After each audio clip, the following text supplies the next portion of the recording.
नमस्कार, मैं हूं आपके साथ गजाला परवीन और आप देख रहे हैं नवभारत टाइम्स।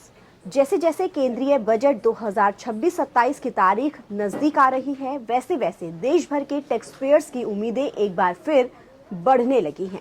हर साल की तरह इस बार भी आम लोगों की सबसे ज्यादा नजर वित्त मंत्री निर्मला सीतारमण के टैक्स से जुड़े ऐलानों पर टिकी हुई है। 1 फरवरी 2026 को वित्त मंत्री अपना लगातार नवा बजट पेश करेंगी। ये मोदी सरकार का 3.0 का तीसरा पूर्ण बजट होगा। ऐसे में माना जा रहा है कि सरकार टैक्स पेयर्स को राहत देने के लिए कुछ बड़े और अहम फैसले ले सकती है। पिछले कुछ सालों में सरकार का फोकस टैक्स सिस्टम को सरल बनाने, कंपाइल्स बढ़ाने और मध्यम वर्ग को राहत देने पर रहा है। यूनियन बजट 2025 में सरकार ने सालाना 12 लाख रुपए तक की इनकम टैक्स को फ्री कर दिया गया था। वहीं बजट 2024 में कैपिटल गेन्स टैक्स के नियमों में अहम बदलाव किए गए थे, जिससे टैक्स पेयर्स को सीधा फायदा मिला।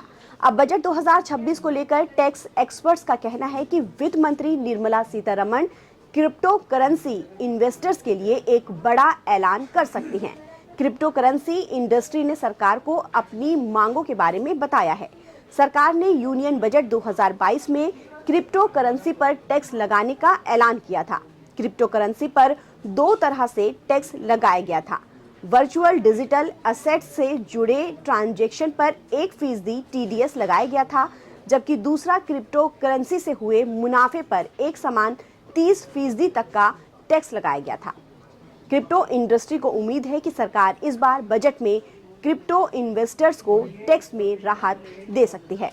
स्टॉक्स और इक्विटी म्यूचुअल फंड्स में निवेश करने वालों के लिए भी बजट 2026 अहम हो सकता है।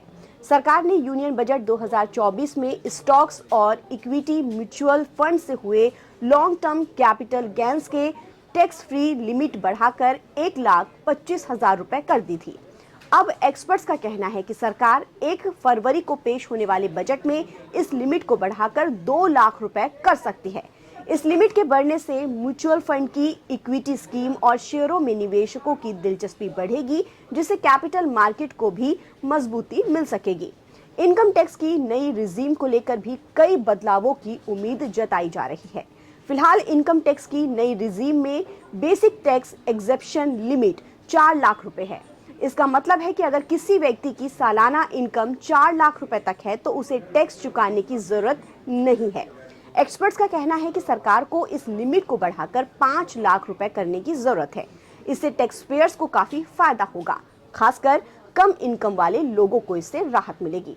इसके अलावा टैक्स एक्सपर्ट्स को उम्मीद है कि सरकार इनकम टैक्स की नई रिजीम में भी टर्म लाइफ इंश्योरेंस और हेल्थ इंश्योरेंस पॉलिसी के प्रीमियम पर डिडक्शन की इजाजत देगी।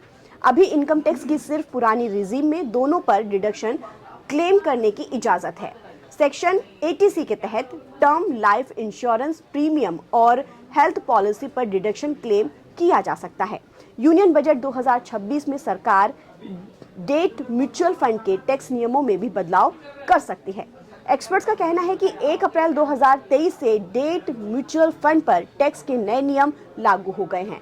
अब डेट म्यूचुअल फंड की यूनिट्स बेचने से हुए कैपिटल गेन्स को सिर्फ शॉर्ट टर्म कैपिटल गेन्स माना जाता है।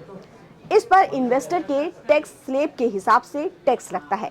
इससे डेट फंड्स मिलने वाले रिटर्न्स में कमी आएगी। इससे इस फंड में इन्वेस्टर्स की दिलचस्पी भी घटी है।